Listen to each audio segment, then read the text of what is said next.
Well, you guys were able to hold one of the top teams in the conference.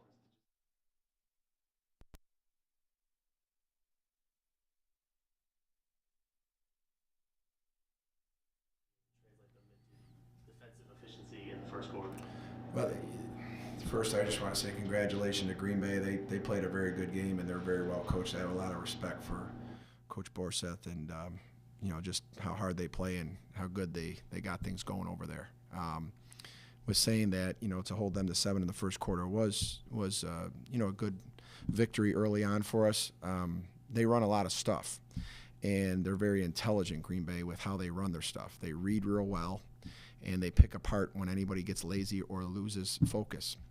And they got loose a bunch of times in the second quarter, and it was because of our inability to battle through the mental part of missing shots. So it was good in the first quarter. We made some mistakes. We got beat in transition one time, and we don't allow that. It's one of our 3 biggest principles is no transition layups. And I think we scored, and then they came back and got a layup right off a rim run. That was unacceptable, but we were guarding them a lot better in the first quarter. In the second quarter, like I said, when the shooting woes started happening, we didn't handle it well mentally, and then our defense was breaking down. Just simple, fundamental defense stuff that we work on every day. We work on our defense every day in some way. Some days we work on it a ton. Just because if you don't shoot the ball well, you still want to have a chance to win. You don't want to rely on high shooting percentages in order to be in a game. If you don't shoot the ball well and you hold the other team down and you make them earn everything, you can win a lot of basketball games, even if it's not pretty.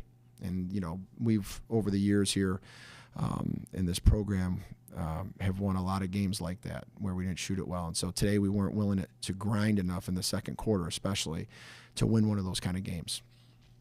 We've talked a lot in here about Phoenix Gideon and Simone Morris, their efficiency. Someone who's been playing, I think, more efficient as of late is Danielle Buletich. She had 15 against Detroit Mercy and 8 against Oakland. Just 5 points here, but also 6 rebounds. What can you say about the development of her game recently, both inside and outside? And she's been taking a couple more threes. She wants to get better. There's no question about it. Like when she first came here, I see a lot of growth, already. And we've developed some bigs in our program that have done really well by the time they've graduated. And she's made a lot of strides that way. It was nice to see her get loose a couple times and knock some shots down for us. But, teams know she can shoot it now. So, they're always trying to get up on her and limit her real good looks.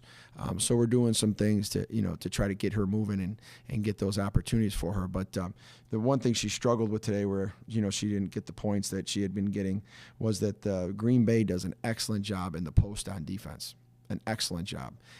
Just very, very fundamental with the way that they play post defense. And we got to be better to match that.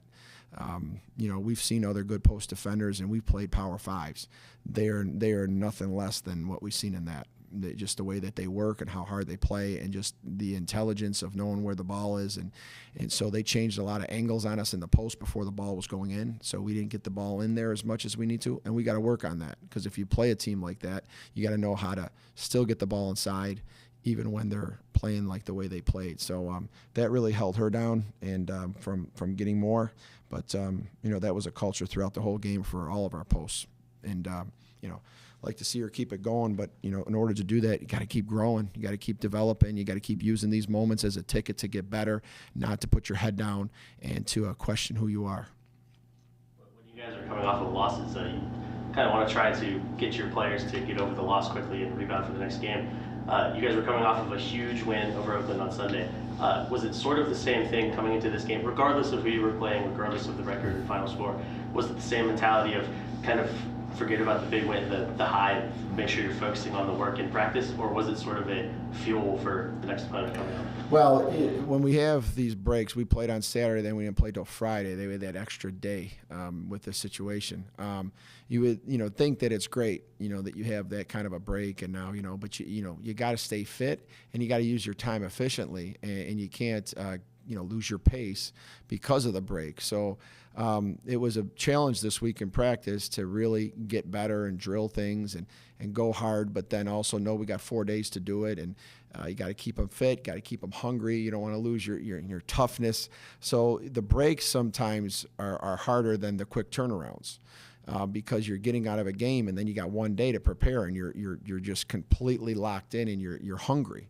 And when you have that break, you got to, as a coach, continue to make practice tough and make sure that they're, not looking towards, oh, I got three more days to get ready for this. I got 2 more days to get ready for that game.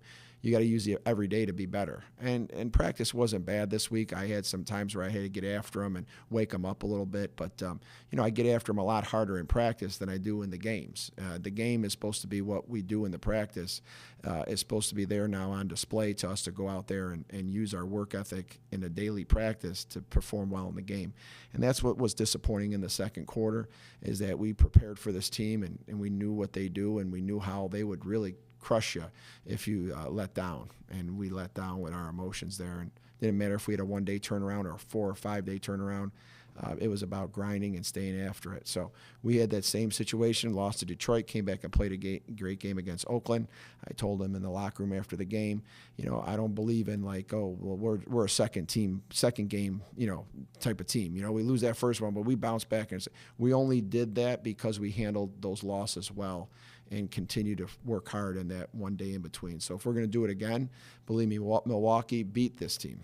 So in our league, people don't realize that outside of our league, they don't understand how competitive the Horizon Conference is, that you could see a team play as well as they are and be in first place, and then your next opponent may not be nearly of the record of them, but they could turn around and beat them. And so we're playing another very physical, hardworking, well-coached team, and we got to get ready. I mean, it's going to take our attitude to be 100%. Going off of that, like you said, Milwaukee does come to town on Sunday with Senior Day. You guys celebrating Mackenzie Amelia. Like you said, this team did beat Green Bay. Moving forward, how do you take your team and kind of use motivation coming out in the last 3 games of the regular season? Well, I'm just not a high and low person, and I try to teach them about consistency and steady. Whether we won today or lost today, I would have been after them the same way about the things that we need to do better. Say we had a lot of mistakes or we had a bad culture in certain parts of the game, but somehow we got up and won. I'd be right after them again about the things we got to do better. So the consistency, they need to know that it's not, big game or I'm really mad that we lost. I mean, that doesn't do anything in my value of what I am as a coach. My value of being a coach is to teach them how to handle this adversity now and then, continue to put bricks on our foundation to know that we have a strong, consistent program that, can bounce back from losses and also bounce back from wins. And right now we haven't been able to bounce back from a win real well. And so now we got to, obviously again, go back to it and get ready. Tomorrow will be a big day for us to learn Milwaukee. We played them already once, but learn what went wrong in that situation, what they're doing differently now, and then go out there and give it our best effort. Is there anything else you'd like to add, Coach? No, I just, when you lose a game, we lost by 24 points. And I always point this out to people. If we would have lost the game 104-80, and people might have said, you guys, you played all right. They're just really good. We lost by 24 in that score too. All right, so sometimes when you have low-scoring games, people have a tendency to think you played much worse than if you lost by 24 in a high-scoring game. That's not me. That's not what I believe in basketball. It's you go out there. Some games are low-scoring and some are high-scoring. The attitude to keep fighting to the end. That's what I really felt we did. In the second half, we got outscored by a point. How bad we shot the ball in that second quarter, we could have. If we're worried about what anybody else is thinking, then we come out and we put our head down and we don't grind. But if you watch the beginning of that third quarter, I was very proud of the team for coming out and really getting after it and being physical and going hard. And you could see from the second chance points we had, the powering in for the layup, we weren't doing that in the second quarter. And I got after them about that at halftime, and I was really happy to see their response. If I could take away anything positive, it was how we responded coming out in the third quarter when things were really ugly in the second.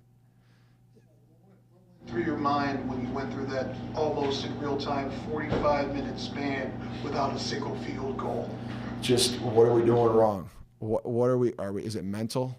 Are we not executing well? Some of those plays, as we were, missing shots, it wasn't just the shot. It was the timing, the passing, the connecting on the pass or sprinting out to your cut, setting your screen with pace and really focusing. Like it wasn't just, we missed open shots and boy, we just can't put the ball in the hole. I was focusing on how we can execute the play better to maybe get a different look than we were getting, we're allowing them to get away with being lazy or So a lot of it at execution. So what I'm doing is trying to say, where are we missing? What kind of screen was that? Was that a horrible screen we just said? Or she was open, she didn't look to shoot the ball. Why is she passing up on that shot now? That's what I saw a lot during that. And again, when we had our timeouts or we're huddling over, the point guard's running over to me, that's what I'm communicating. Not like, wake up or you're doing terrible. It's like trying to just tell them where we're missing. And it's been like that before, like when you have a big lead. I remember coaching in conference championship game, my first year as a head coach. We had a big lead. We were up like 25. And the next thing you know, it's 8. And people say, how are you staying so calm?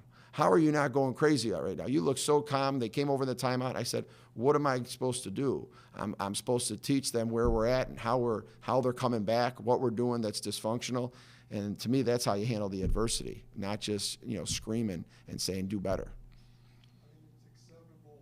Early in the season, but with 3 games left in the season to go, like I said, almost 45 minutes in real time without a single field goal. It's just like what you just said. What are we doing here?